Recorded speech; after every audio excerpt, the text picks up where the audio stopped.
بسم الله الرحمن الرحيم يسبح لله ما في السماوات وما في الأرض الملك القدوس العزيز الحكيم هو الذي بعث في الأميين رسولا منهم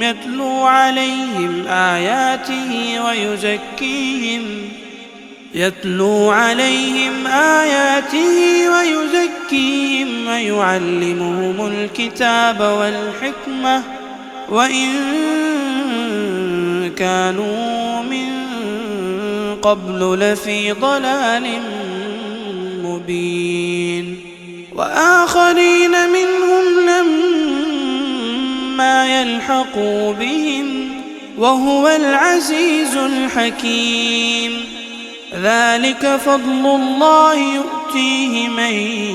يشاء والله ذو الفضل العظيم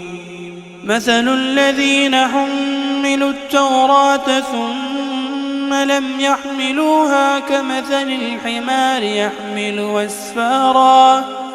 بئس مثل القوم الذين كذبوا بآيات الله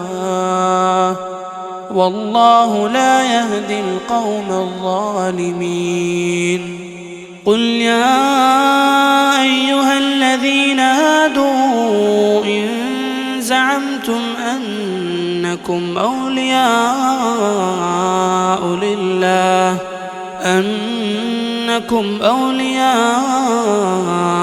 لله من دون الناس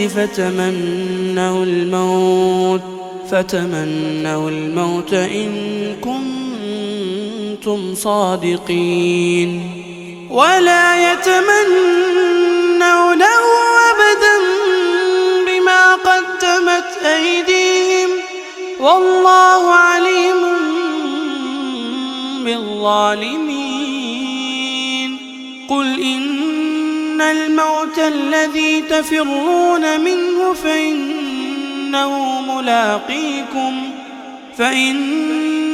ملاقيكم ثم تردون إلى عالم الغيب والشهادة فينبئكم بما كنتم تعملون يا أيها الذين آمنوا إذا نودي للصلاة من يوم الجمعة فاسعوا إلى ذكر الله وذروا البيع ذلكم خير لكم إن كنتم تعلمون فإذا قضيت الصلاة فانتشروا في الأرض وابتغوا من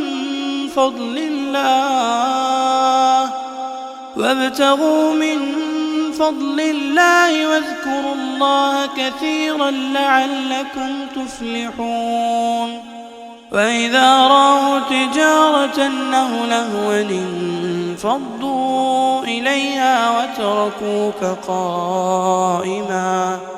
قل ما عند الله خير من اللهو ومن التجارة والله خير الرازقين